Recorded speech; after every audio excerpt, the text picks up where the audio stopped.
So welcome back. We are still discussing whom do I marry? And with me in the studio is Reverend Ruben Onoja. You just made a lot of contributions to that question I asked. I say, does ethnic inclination play a significant role in marriage? And you have already mentioned that, yes, it does. It does because you have also said it. Before, two different people from different places, like myself, I'm an Igbo, married a Benin man. There's certain things my husband taught me that they do, especially the way they greet. You need to bend down and greet elders and all those stuff.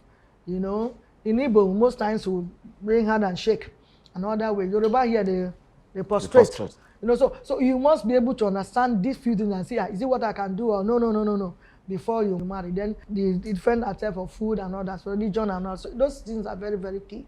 It's good because majority of people married in Nigeria now are really, from different ethnic groups, and they should be able to understand it before you go far, so that your wife or your husband don't make mistake, and which they say you commit an offense. They say alo in Igbo, abomination, because you didn't look at it before marriage. So it's very important that we do that.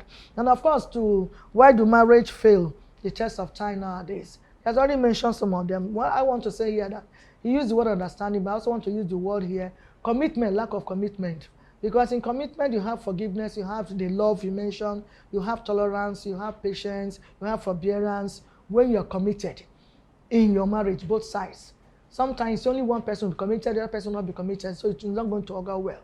So if you enter into marriage, you want to, because these are things you're planning, done your courtship. Remember, we have not married yet. Things that will make you now. So you be committed. How do you commit as a young boy, as a young girl? It's constant, calling yourself, visitation, you discuss things together, we're going to do this, we're going to do that, trying to know your do's and your don'ts, because this is seed time. You're not yet married, but you need to be committed. And even when marriage, when you finally get married, continue from there. Because marriage is not an extension of courtship, as far as I'm concerned. That's what marriage is. So from courtship, you're able to start coming together, discuss your issues together, know your do's and your don'ts and all that. And then forgiveness, like I mentioned before. Then ego and pride. And men always like to do like, you must try to calm down whoever you want to marry. If you're also the woman that is high, please bring down yourself too to your husband so that you people can work together. Influence from friends, which you mentioned before, family interference, friends and all that. And then this not telling your family, it's also, like you mentioned before, it depends on case.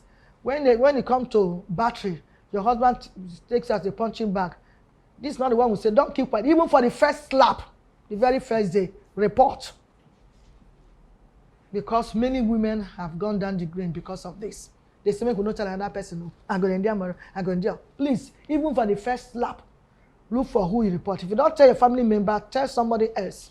Because sometimes tell your immediate family member, they want to be judgmental. They want to shift judgment and blame. This person wants to protect his son. This person wants to protect his daughter. So tell a neutral person about it so that your boyfriend will be cautioned. Please. When you're cautioned already, because as in courtship, the two families are already aware of what is happening. Like I mentioned earlier, you started fighting already during courtship. You are not even married. How long are you going to take it? So these are things we really need to be very, very careful when we're doing. We talk about financial issues. Be careful.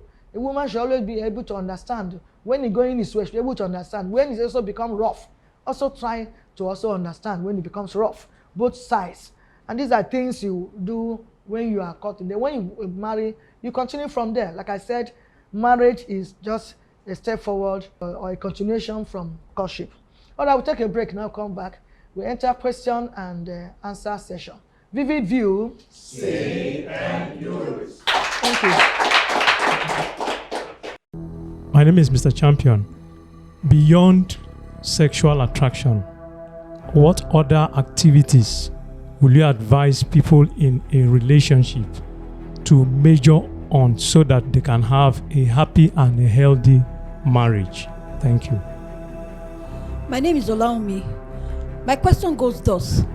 Are parents matchmaking their children together one of the reasons why some marriages fail the test of time? My name is Emmanuel.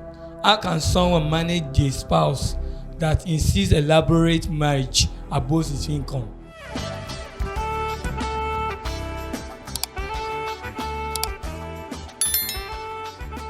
This is VVView.